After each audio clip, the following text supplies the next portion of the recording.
Good morning. I'm Steve Gustitis, and this is Walkabout. If you're interested in learning how to use and interpret topographic maps like this one, stick around and I'll help you get started. All that's coming up right after this.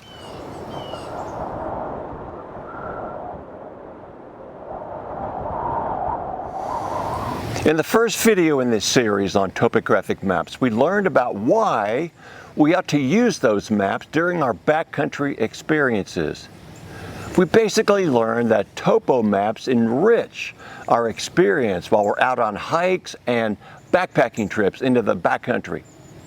In this video, we start to learn how to use these maps and interpret the contour lines to help us understand what the landscape, what the terrain looks like out in the backcountry. The good news is that there are only two concepts that you need to understand to get started. Number one is change in distance.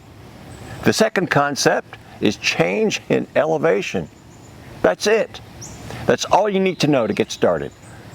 First, let's take a look at this simple diagram, or map, if you will, to see what we can learn to get started.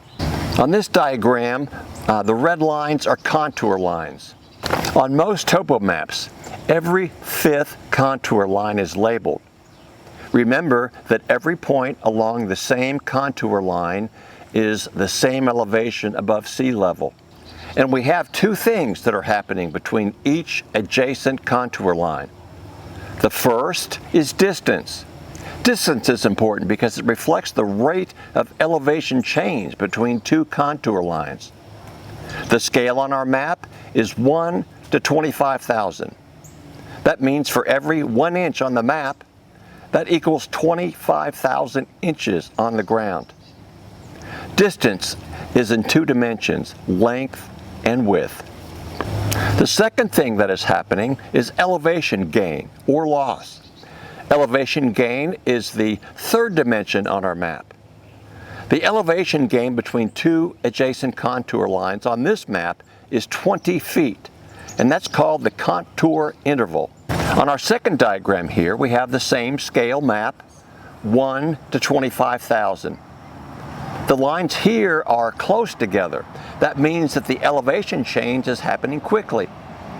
Now compare this to the third diagram, where we see the contour lines are farther apart.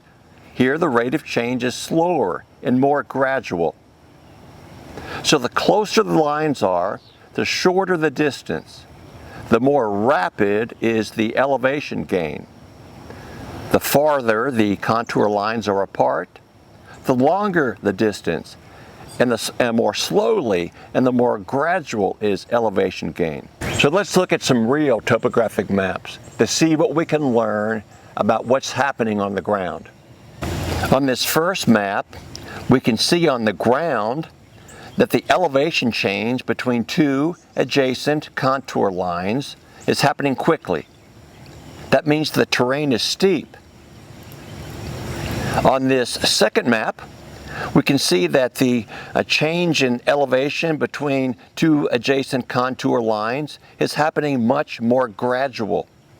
That means that the terrain is flatter. Here the terrain is flatter than the previous example. In our next video on topographic maps, we'll learn to understand patterns of contour lines on a topo map. Once you learn and understand what certain patterns are on the ground, you'll be able to look down quickly at a topo map and understand exactly what the terrain looks like, and you'll be able to quickly identify and understand the landforms and what the landscape looks like on the ground. If you enjoyed today's video, if you thought it had value, give it a thumbs up, and don't forget to subscribe and hit that notification bell. Thanks for being here. I'll look forward to seeing you next time here at Walkabout.